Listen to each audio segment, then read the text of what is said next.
So I've got a question from New York City Charmer on Twitter, and NYC Charmer asks, at what age was I when I first realized that I could perceive spirits, and what was my first experience?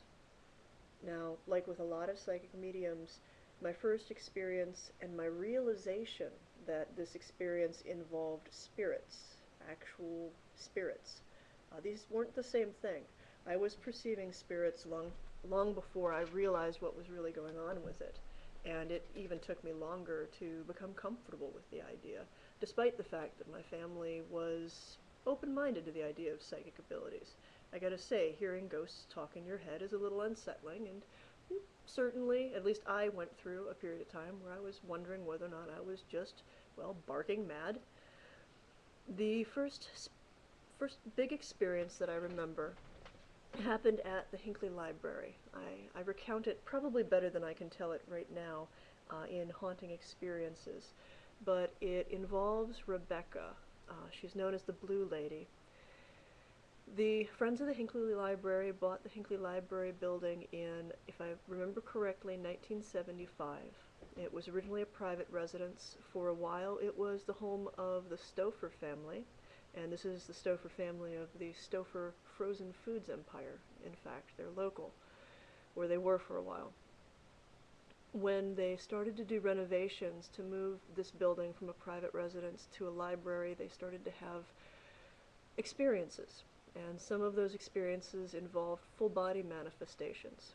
Of course, at the time that I had my experience, I was 4 and a half, because it was around summer.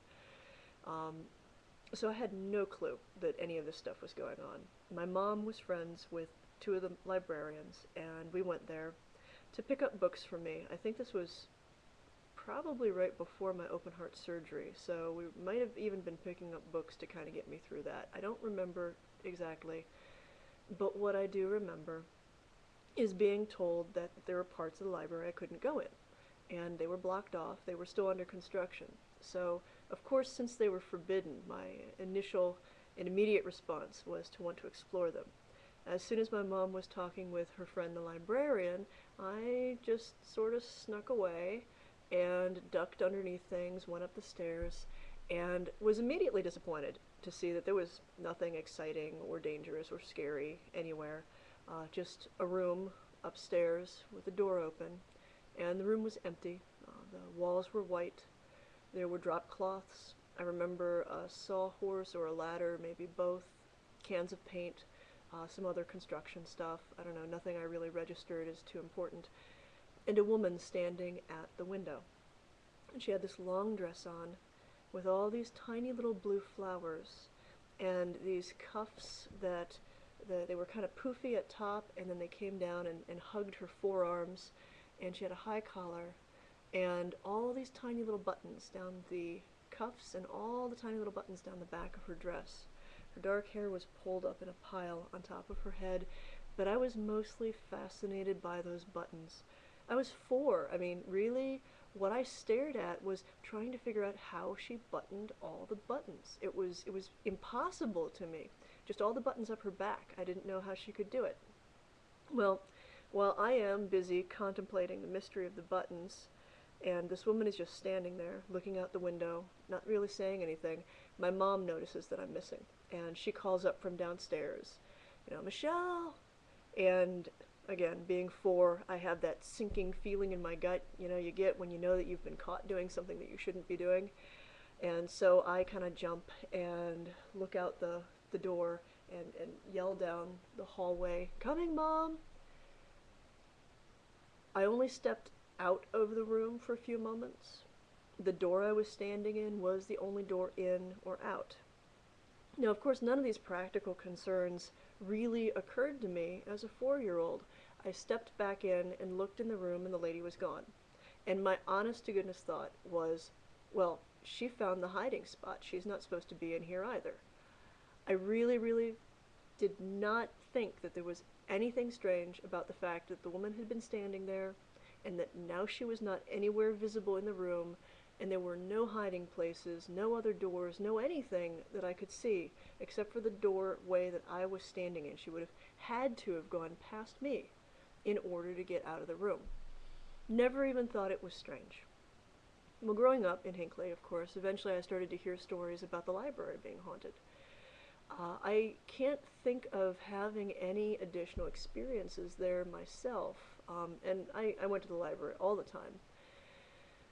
I remember friends telling me that, once they'd gotten computers in the library, they'd like work on the computers and they'd feel a presence standing behind them, or they'd work on the computers and they'd act funny, stuff like that.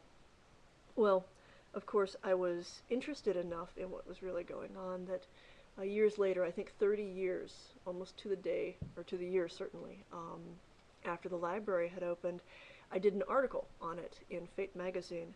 And while I was doing my research, I learned that the lady's name is Rebecca, and she was 28, and the sister of the school teacher. Her father had also been seen there in the library with his plug hat and his kind of dour expression. Rebecca died at 28, probably of consumption. They really weren't very clear. Her obituary noted that she was known for her needlework.